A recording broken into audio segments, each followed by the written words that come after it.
Have you ever wondered who is truly steering the ship of your life? There is a truth that will make you shudder. And that is, you might be living the life of a stranger, right inside your own body. If you choose to watch this video until the very end, I commit to you one of two things. Either you will find the master key to shatter the glass cage imprisoning your potential, or you will have to face the painful reality that, for a long time, you have merely been a puppet dancing to the strings of your past.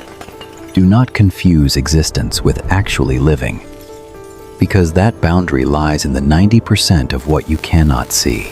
Quote, "We are living in an era of healing trends, of terms like gaslighting or peer pressure. But stop for a moment and look at the hand holding your phone right now. Why do you reach for it? Even before your mind realizes you are lonely or bored.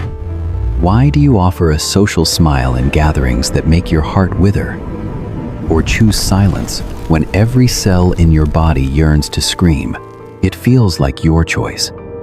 But in reality, it is a meticulously staged illusion, directed by an anonymous filmmaker called the subconscious.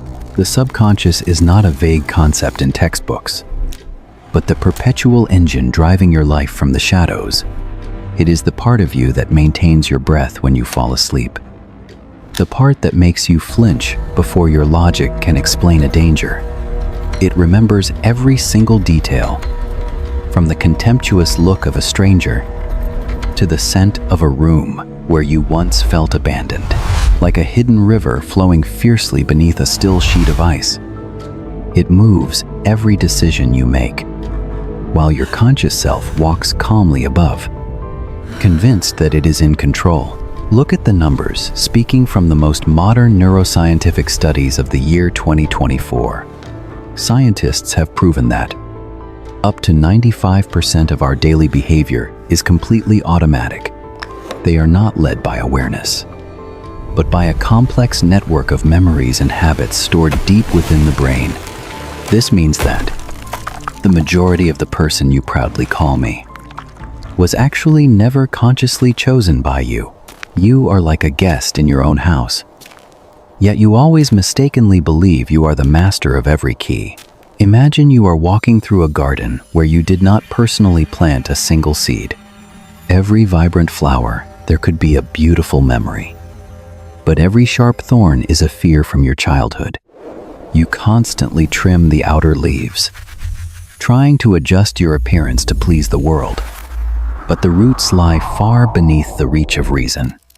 This is where the subconscious dwells, not as an enemy, but as a devoted librarian, preserving every emotional vibration you have ever experienced. It learns what helped you survive and what caused you pain. And then it rewrites its own set of survival rules. Your subconscious does not care about noble concepts like happiness, success, or great ambition. Its sole and ultimate mission is survival. And to ensure that survival, it forces you to repeat familiar scripts.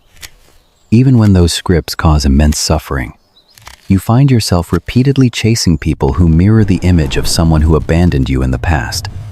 You avoid life-changing opportunities just because they threaten your old definitions of safety.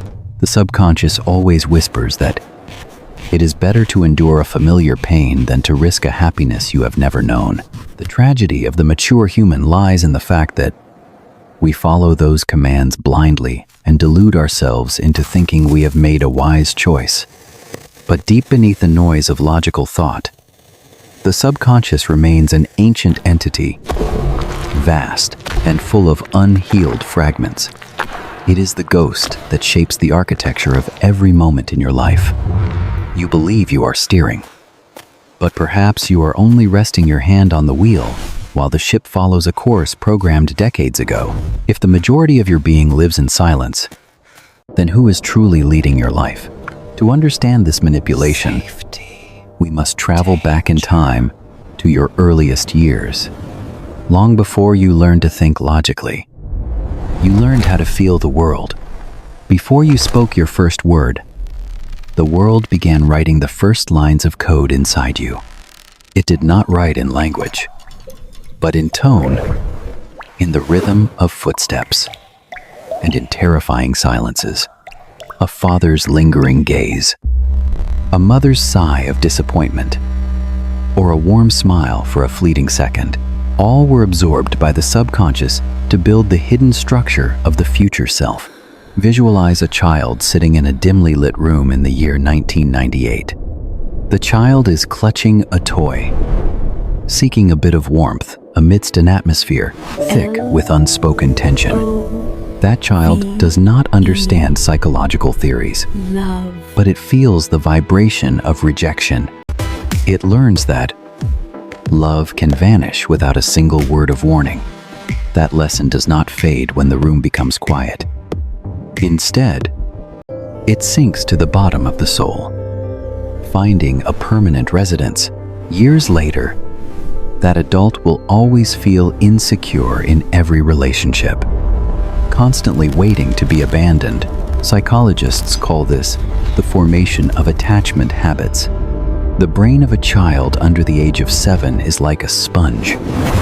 It has no filter to distinguish right from wrong. It links love with survival, and links silence with punishment. Neural pathways are activated and strengthened every time a negative experience is repeated. A loud voice becomes a signal of danger, and a submissive gesture becomes a method of salvation. According to studies, by the age of 7, your subconscious has recorded most of its core beliefs about yourself and the world. Great questions like, am I safe? Am I loved? Or do my feelings matter? Have already been answered. And each of those answers has created a rigid mold, dominating every thought. When you turn 30 or 40, a boy who was only praised when achieving high results will grow into a man addicted to work, always feeling worthless without a trophy. A girl who had to be perfect to win attention will become a woman who is perpetually exhausted from trying to please everyone. These are not free choices. These are echoes of the past. The philosopher Alan Watts once left behind a profound statement that we rarely realize our most private thoughts are actually not our own. We are a product of inheritance, molded by the whispers of society and the footsteps of previous generations. Every reflex you have when facing failure, every hesitation when standing before a great opportunity, is the result of invisible lessons installed long ago. The subconscious never forgets that its first language is emotion. It is still talking to you every day through groundless anxiety, through strange dreams, or acts of self-sabotage. But what happens when the rules of a 7-year-old child are imprisoning a 30-year-old adult? That is when the mask begins to form, and you begin to live a double life. You grow up believing you have escaped the past, that you have become mature and stronger. You use logic, goals, and iron discipline to cover the cracks within.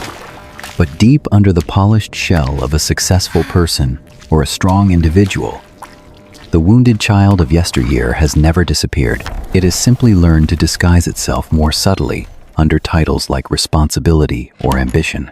You wear that mask very well, to the point that sometimes you even forget your own true face. At work, it manifests as a need for absolute control, a hunger to stand at the peak to compensate for the feeling of being rejected long ago. In love, it shows as excessive caution, through forced smiles to hide the loneliness gnawing at the soul. Your subconscious does not trust the world, because it remembers that your truth was once not enough to receive protection. Therefore, it builds an armor made of defensive habits. But in reality, that is a prison without bars. Look at those who always try to please others, those who never know how to say no, or the perfectionists who are extreme, only finding peace when they are completely burnt out. They are not kind or hardworking people in the traditional sense. They are people living out a survival story of the past. Neuroscientists suggest that the human brain always tends to be loyal to old neural circuits. Familiarity brings a false sense of security, even when that familiarity is bringing pain. That is why people tend to fall in love with toxic personalities over and over again. We pursue relationships that repeat the same type of arguments, the same pain of being abandoned, because the subconscious considers that as home. You think you are looking for happiness, but in reality, the subconscious is only seeking what it recognizes and knows how to handle. Imagine you are a puppet on the stage of life, moving gracefully and performing precise movements. You believe you are dancing freely, but beneath the stage, invisible hands are pulling the golden strings of destiny. Those strings are woven from the silent promises you once whispered to yourself in the most desperate moments of childhood. Promises like, "I will never be weak," "I will never need anyone," or "I will never be a burden." The mask helps you be admired by society, even loved, but it is also the very thing separating you from your true self. You smile not because you are happy, but because that smile is a shield, helping you avoid the attacks of the world. You strive not because of passion, but because you fear that if you stop, the internal chaos will consume you. Philosophers call this the tragedy of self-forgetting. When you become the shadow of expectations you never chose, and the more tightly you grip your world, the more you realize that control is just another mask to hide an ultimate fear. But then a moment will come, perhaps on a late night in the year 2025, when you will feel those strings tighten to the breaking point. You feel a subtle resistance from deep within, a whisper that this performance must stop. That is perhaps the beginning of an awakening. When the puppet begins to feel the pressure from the hands controlling it, the question, if the controller is not me, then who am I, will become an obsession from which you cannot turn back. The truth about the subconscious can be very disturbing, but it is also the only path to freedom. By the time you realize you have made a choice, your brain has actually executed it seconds before. Neuroscience calls this pre-conscious processing, a testament to how fate is sometimes written in the neurons. Your subconscious is not a vague idea. It is a living system. Older than your capacity for language, it hides in the most ancient structures of the brain, where emotion always outweighs logic and habit is always stronger than will. The basal ganglia and the limbic system do not communicate with you through plans or logical analysis. They communicate through instinct, through silent urges that make you unconsciously repeat old mistakes. Freud once visualized the subconscious as a massive iceberg, where the visible part is just a tiny fragment compared to the mass of unseen influence below. Jung went even deeper by calling it the collective unconscious, the reservoir of memories and patterns of all ancestors. What you call your personality is actually just a background track mixed from old data and reflexive loops. Science today, although it can scan every neural signal, still cannot fully measure the weight of a sigh or a lifelong heartache. Your subconscious speaks through poetry, through metaphorical dreams, and through slips of the tongue that you cannot explain. You are both a scientist studying yourself and an experimental subject imprisoned in the hypotheses of the past. Understanding the subconscious is like trying to map a vast ocean while standing on a small leaf. You can name the waves, but if you do not dive deep down, you will always remain a stranger to yourself. What happens when your mind decides to hide from itself? When you bury pain beneath the floorboards of awareness, you think it is gone, but the truth is, it is still breathing, silently rotting and waiting for the day to rise. You might call consecutive failures bad luck, call anger your personality, or call self-sabotage a coincidence, but in reality, It is the return of everything you refuse to feel. Your subconscious never forgets. It merely waits patiently until you have no way out and are forced to face your own shadow. We often see tragic motifs repeating in our lives and the lives of those around us. There are those who always love the same type of betrayer. Each person wearing a different face, but bringing the same unique pain. There are men who fear rejection so much, they build walls so high that no one can ever touch their heart. There are women who yearn for peace, but always create chaos with their own hands because they do not know how to live in stillness. This is repetition compulsion, a desperate effort by the subconscious to heal an old. Modern psychology reminds us that the subconscious does not use words. It expresses itself through habits and catastrophes. Carl Jung called this hidden realm the shadow, the collection of all the parts of yourself you discarded because they did not fit societal standards. You quickly learned what was praiseworthy and what was shameful, and then you pushed the weak, angry, or jealous parts into the dark. But what is suppressed never dies. It mutates and reveals itself through passive-aggressive behavior or nameless psychological crises. Every dream you have about being chased, about falling into an abyss, or about breaking apart, is a handwritten letter from your subconscious. There is something inside you yearning to be recognized, to be understood rather than exiled. Suppressed memories are always silently active in the amygdala, the brain's early warning system. That is why a fleeting scent or a specific tone of voice can make you lose control without knowing why. You think you are reacting to the present, but in fact you are reliving a moment from 10 or 20 years ago. The subconscious has no concept of time. It only has a concept of survival. When you refuse to face your pain, the pain will find its own way to face you through groundless anxiety or broken relationships. Your subconscious is like a haunted basement, where every door you lock will rattle in the dark until it is opened. Awareness is not a rebellion against the subconscious, but a recognition and a listening. Waking up is not about destroying the spell, but about seeing through it. You must understand that the voices controlling your mind never intended to ruin you. They were only trying to keep you safe in the way a child understands safety.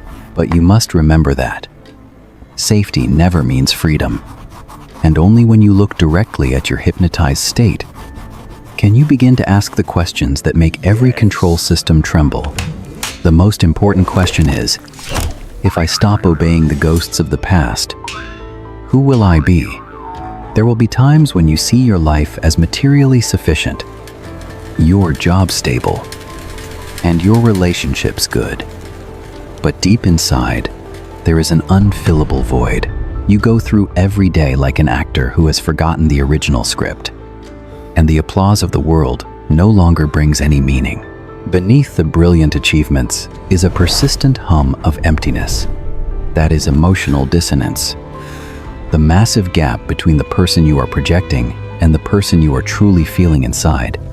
When the subconscious is buried too deep, the conscious mind becomes frantic, trying to fill the silence with the noise of work, shopping, or shallow pleasures.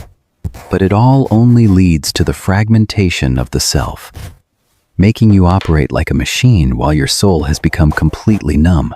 This division, over time, will lead to chronic anxiety and exhaustion that no vacation can cure. Your brain, when trapped in survival mode, forgets how to truly rest. You begin to confuse stress with passion, confuse fatigue with life purpose. Even love becomes merely mechanical gestures, lacking true connection from the soul.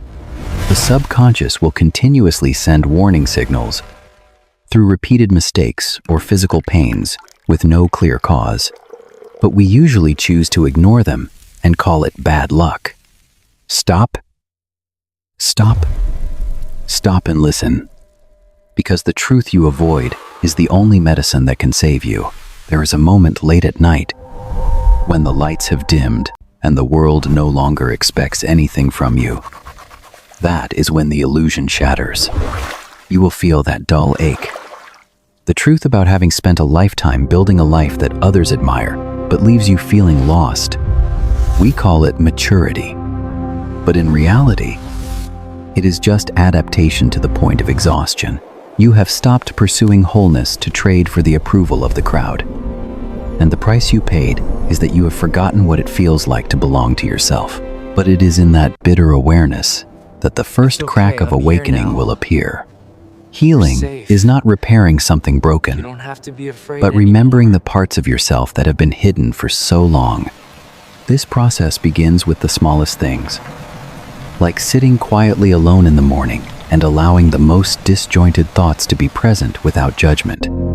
You will see worries, memories, and fears rising like sediment from the bottom of a still lake.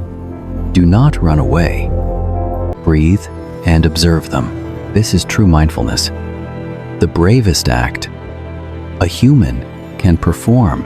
Neuroscience has discovered that when you observe your thoughts without judgment, the fear control center in the brain begins to calm down. Self-awareness is the most powerful medicine.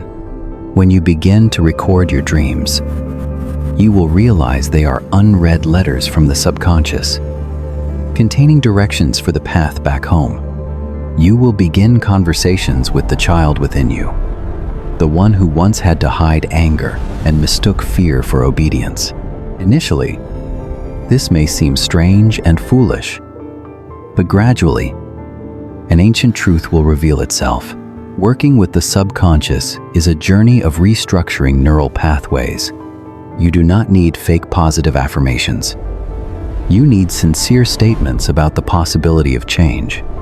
Allowing yourself to rest, to be loved without needing to perform, will gradually become part of a new programming code. Healing is a process of rewiring, a fundamental change in how you perceive yourself and the world. The deeper you go into the subconscious, the lighter you will feel, because the burdens of the past have been removed. What once made you feel like you were drowning now becomes a vast ocean for you to explore freely. The subconscious is no longer the monster in the basement, but becomes your most loyal collaborator. The goal of life is not to silence the deep voices in the mind, but to hear them clearly enough to stand up as a whole human being. The subconscious is not buried under your feet like a dark secret. It lives in every breath and every choice you make. It is the mystical night that gives the stars in your soul the chance to shine their brightest. Close your eyes for a moment and listen to the silent rhythm deep within your mind. It is not meaningless noise. It is the beat of memory, of life, and of untapped potential. Every wound and every silence you have endured are the bricks building the great architecture of human nature. The subconscious is not an enemy. It is the map guiding you back to yourself. Alan Watts was right when he said that we are the universe, looking back at itself through the lens of consciousness.